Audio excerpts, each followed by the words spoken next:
We've got a lot to buy this time. First things first, we need survivability tonics for Corrin and Kaze, as well as a speed tonic for Leo. Thanks for stopping by.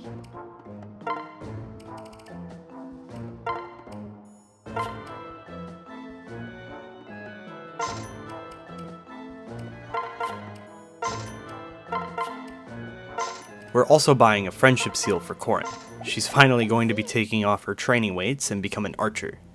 Having a second fast bow unit around is going to make this map very fun.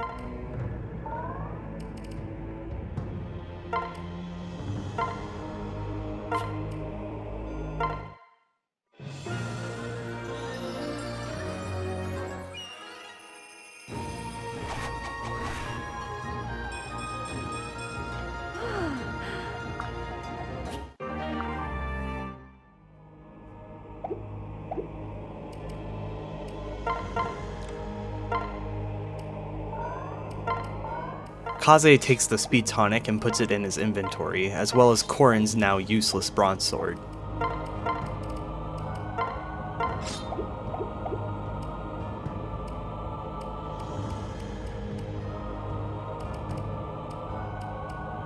After the completion of Chapter 13, we get access to the level 2 shops. Importantly, this gives us more seals, as well as a wider variety of weapons to choose from. The first thing we need to do is give Corrin a weapon, so we'll go ahead and forge a bronze bow for her.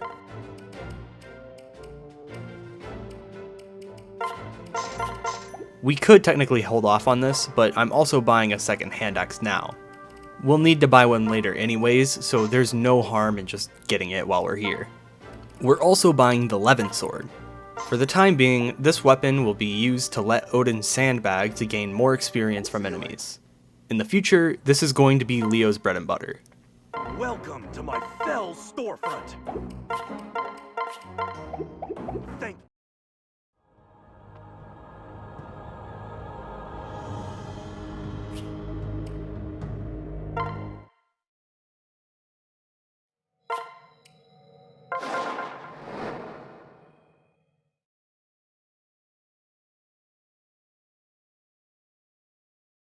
This map is another one with a lot of complicated steps. There's multiple goals we're trying to accomplish here. We want to get Corrin to at least level 19 on this map, saving most of the experience in Chapter 15 for Gunter. We also want to feed a lot of weapon experience into Leo, as well as push towards our support goals.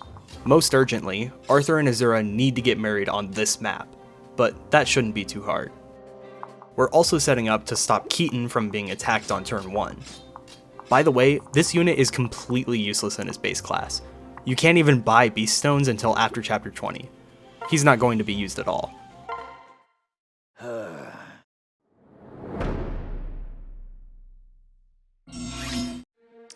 We first have Laszlo rally for Kaze and Leo. They need the extra point of speed. Kaze then goes in range of all of the samurai at the top, making sure to also be in range of one of the Sky Knights to the right in order to force it into attacking him turn 1. This helps prevent any random enemy movement from it. Azura helps Camilla reach the choke point near Keaton. Odin's going to enemy phase one of the archers with the Levin sword and then body block the rest of them. This makes sure that Keaton has no chance of being attacked on this turn.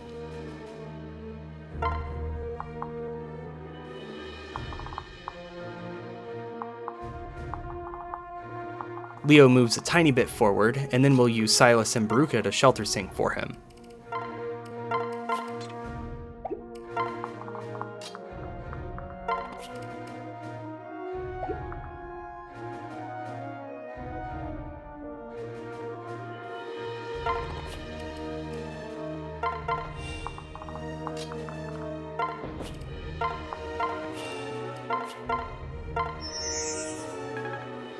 With Laszlo's rally, inspiring song, Arthur pair up, and the speed tonic in Kaze's inventory, he's actually going to match Kaze's speed stat, allowing him to double both the Samurai and Sky Knights.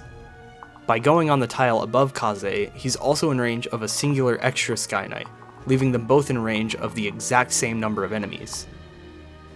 Because Kaze's Staff of Void is lower than Leo's, he's going to get targeted by the Hexing Rod first. However, Leo's defense is lower than Kaze's because of Kaze's Benny pair-up, which causes the samurai to see more damage on Leo. Because of that, even though the enemies would be lethal if they all attacked Kaze, they prefer to attack Leo. The paired up Sky Knights in the middle won't go for either Kaze or Leo, because they'll prefer to attack Odin.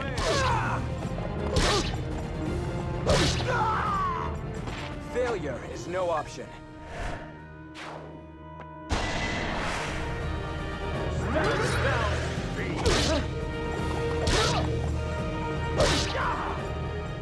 Was that all?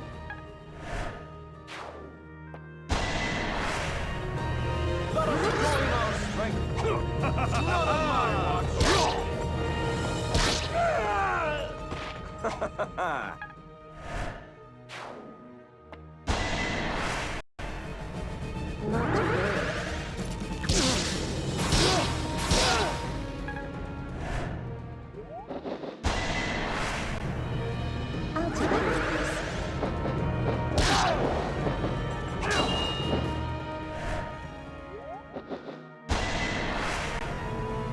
I can help.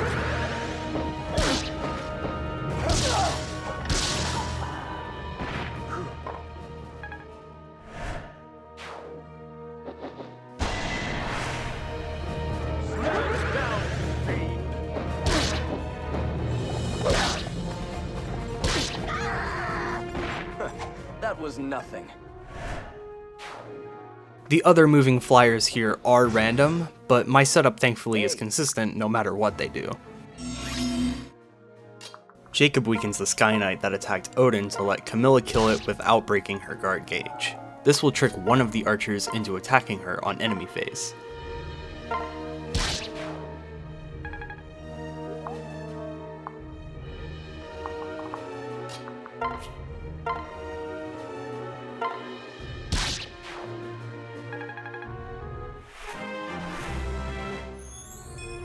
This is my chance. Stones can't be discarded, so they'll have to sit in the convoy instead. Silas takes Baruka from Azura, then switches her to get refreshed. They're going to help out the group at the bottom.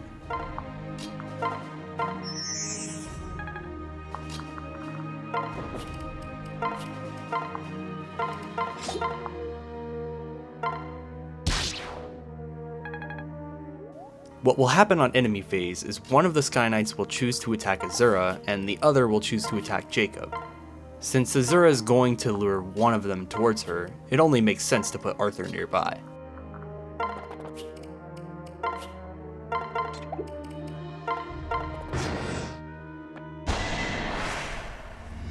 Darkness whispers. Be well, friend. Odin Dark knows no fear. Arthur doesn't have his weapon equipped here because I don't want to deal too much damage to the Sky Knight on this turn. Also, he's inaccurate.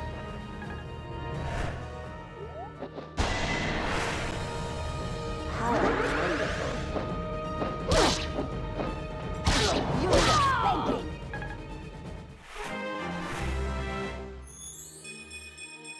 This will do.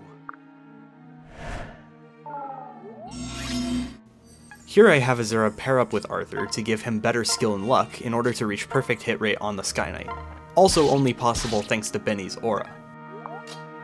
Benny then takes Azura to let her and Arthur get a third round of combat out of the Sky Knight.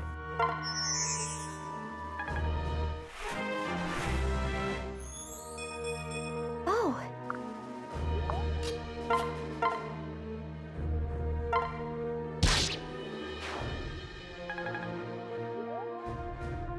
Laszlo gives Kaze to Korin, who will be taking full advantage of his crazy pair-up bonuses and Mechanist on this map. Being able to switch to a higher movement unit is also nice. Laszlo will also rally for both Odin and Korin, who are both just short of one-rounding the archers. Baruka gives Silas to Jacob, and then lunges the Sky Knight that Jacob weakened on enemy phase.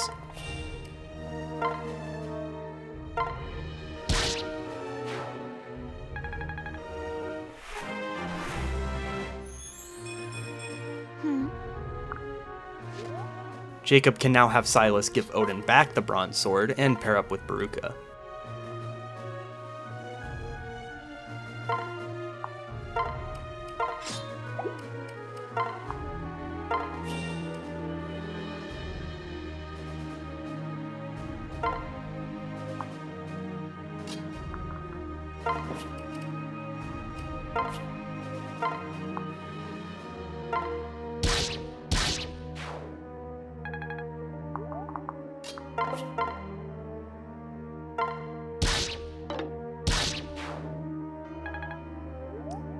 Leo isn't going his full movement here because we want to make sure that Azura can still pair up with him next turn.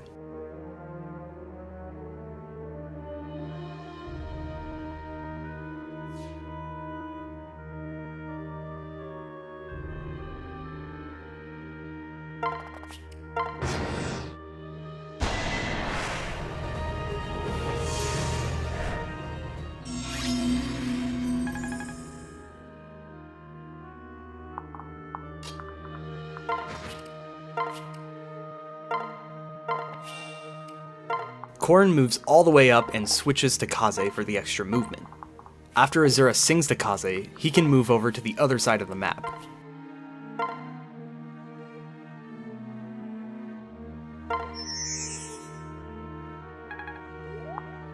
Before he moves away, we need to reapply fancy footwork, allowing Corrin to reach the doubling benchmark on the archers.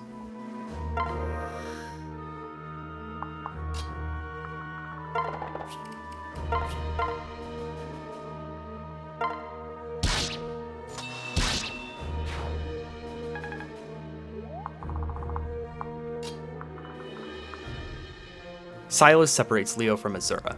We're going to be spending the next few turns using all of our actions to facilitate more kills into Corrin while we stall out some of the staves.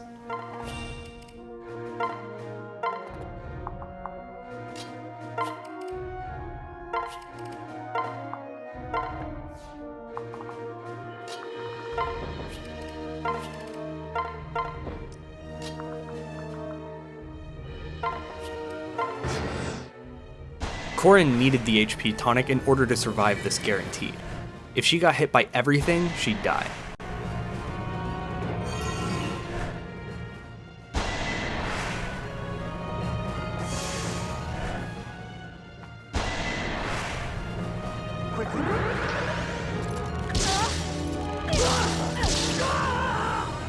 All right.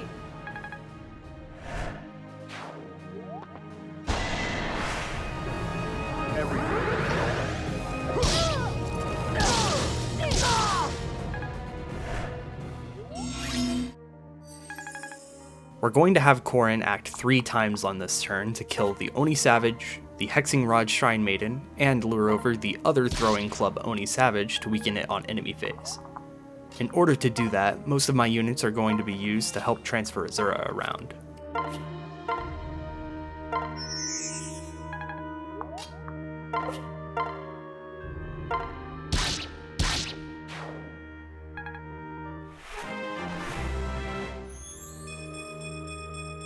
Yes.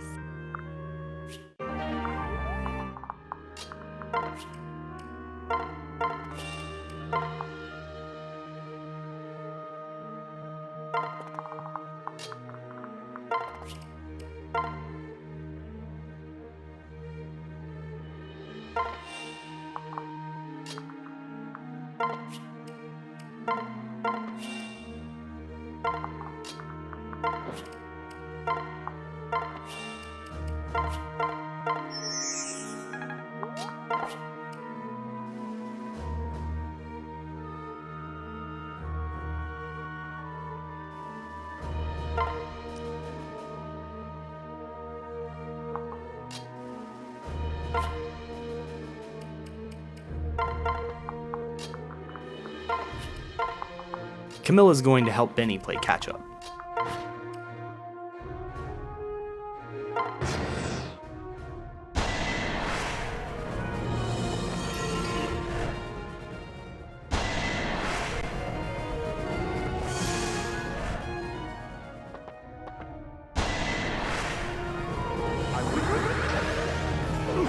Don't scare me like that, but I'm glad you're safe.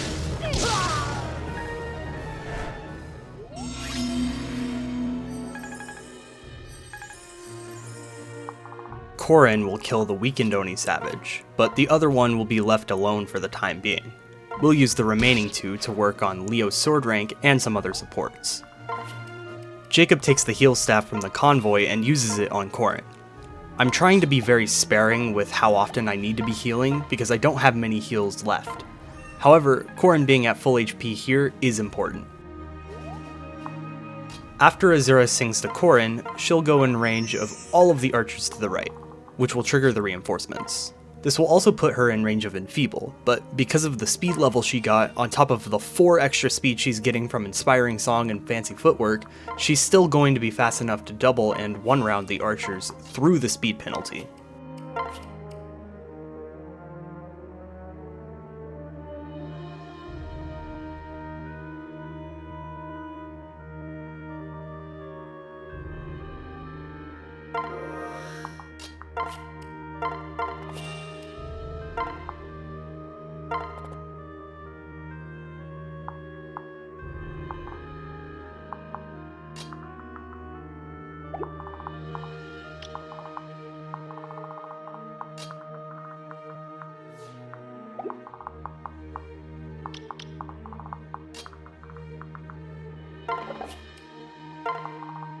Leo takes Baruka from Jacob and then drops her in range of the Oni savages to keep them nearby.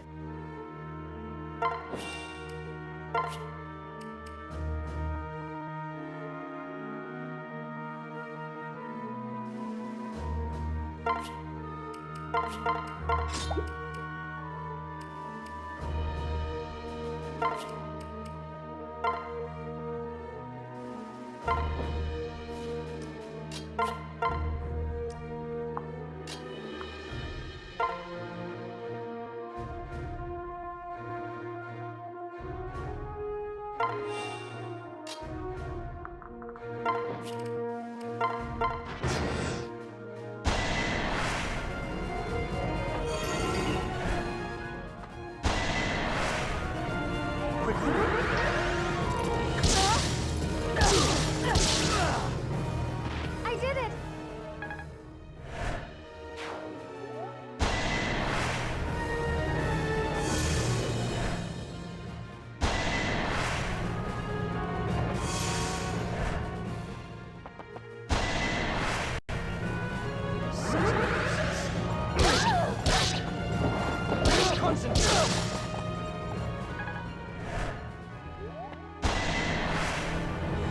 I am at your service. Unacceptable. Sorry.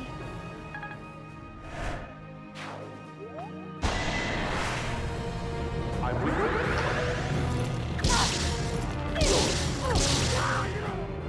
I did it!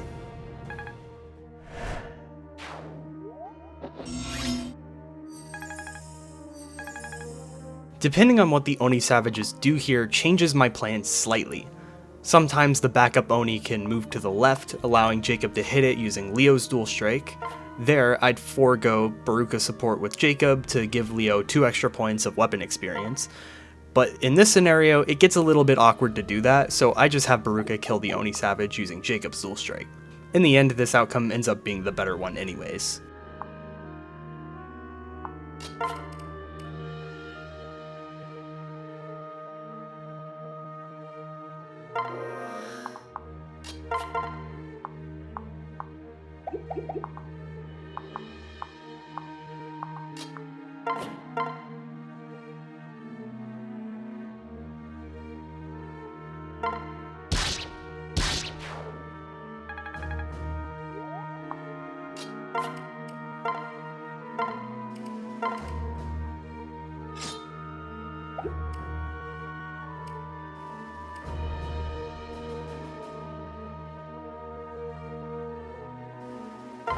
Corin switches to Kaze, who is unfrozen.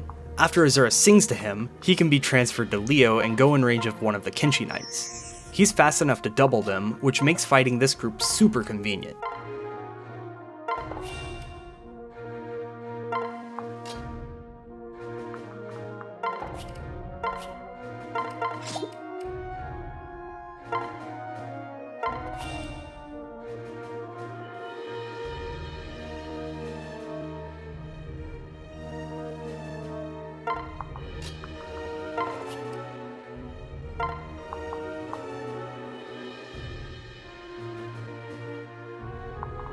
Benny goes in range of the other Kenshi Knight and force it into attacking 2 tiles from his left.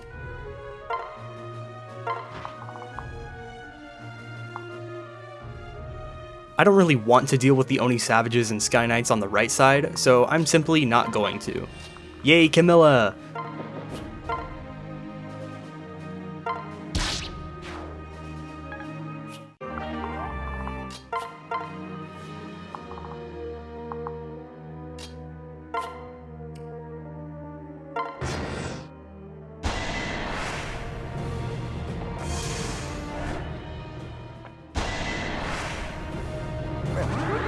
I've had some. This will do.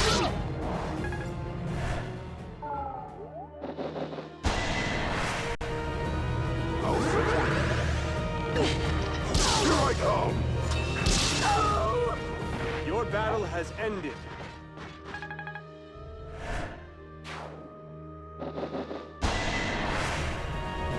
We can handle this.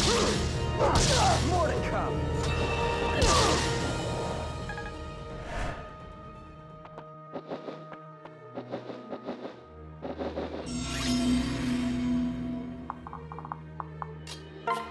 We've got a bit of a puzzle to solve on the left. We need to make sure all of these enemies can reliably die this turn, making use of our very limited terrain. To start, Baruka uses Kaze's dual strike to kill the unpaired Sky Knight, making sure to lunge to leave that spot open.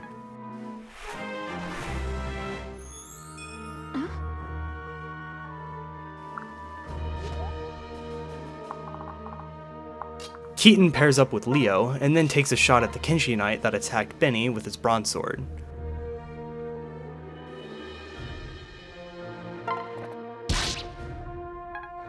Kaze can now go above Leo to take the Kenshi Knight out.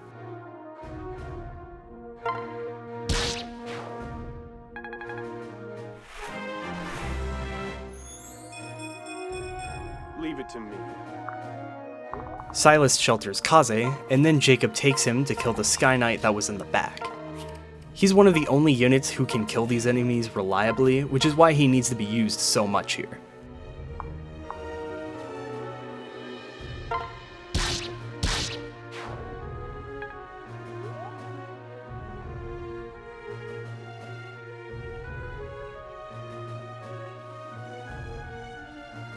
The last 2 enemies are quite far, but thankfully I've saved my strongest for last. After Benny moves next to them, Corrin can pair up with Arthur to one-shot both the Sky Knight and the Kenshi Knight.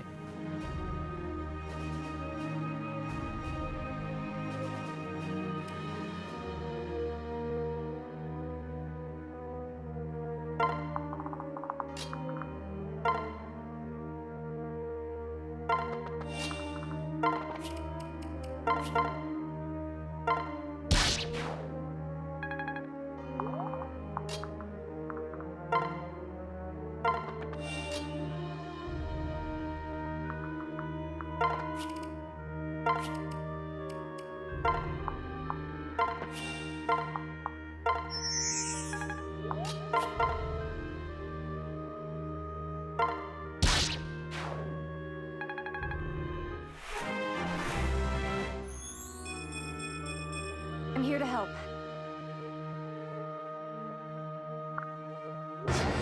Now, it's Camilla's turn.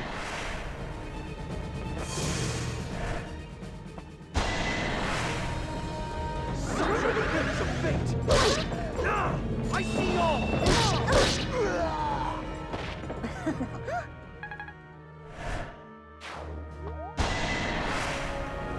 I am fate's accomplice! Be well, friend! I see all! Did it hurt?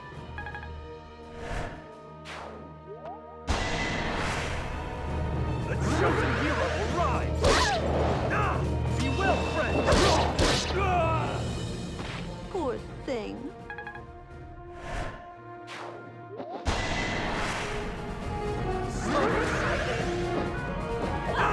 Odin Dark knows no fear!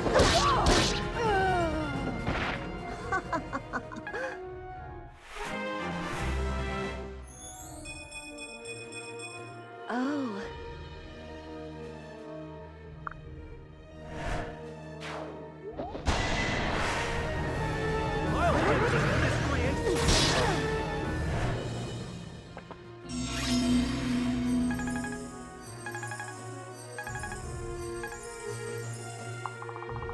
We'll have Arthur lure over the bolt nugging out of Sky Knight to have him take the kill for himself, but there's no harm in letting Camilla build some tome rank first.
We won't lose. It's my turn.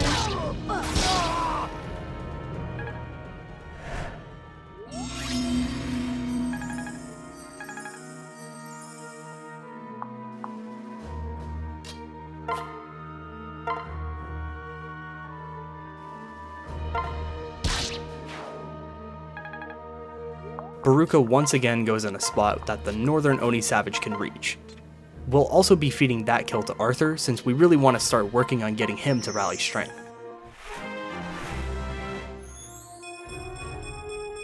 We can do this.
The last bit of this map is not very exciting. We'll just be using these two Shrine Maidens to feed Odin and Leo, then kill off Kumagera.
Too much?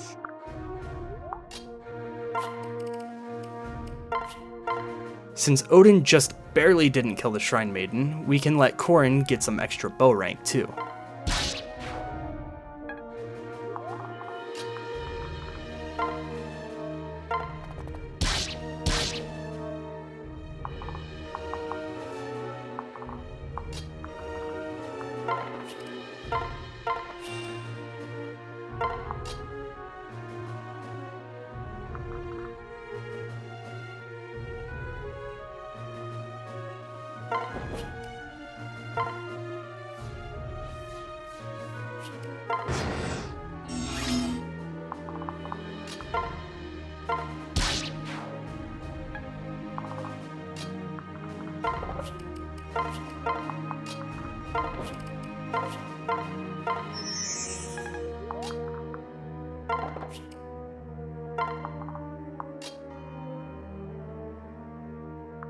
We're moving up to have Camilla weaken Kumagera with the bronze axe, and then Corin kill with the bronze bow. Taking out the surrounding enemies isn't very fun, so I've decided that I simply wasn't going to.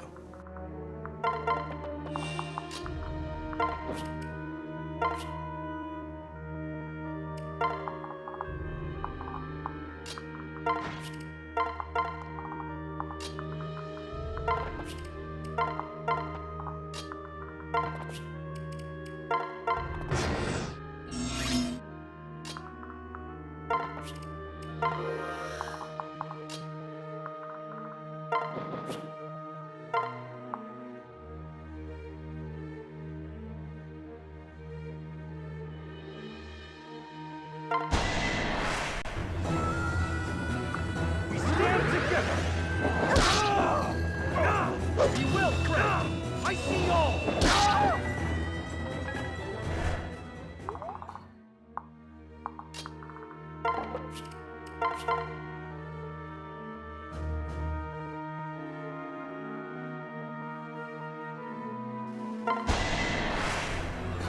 I am at your service. Go!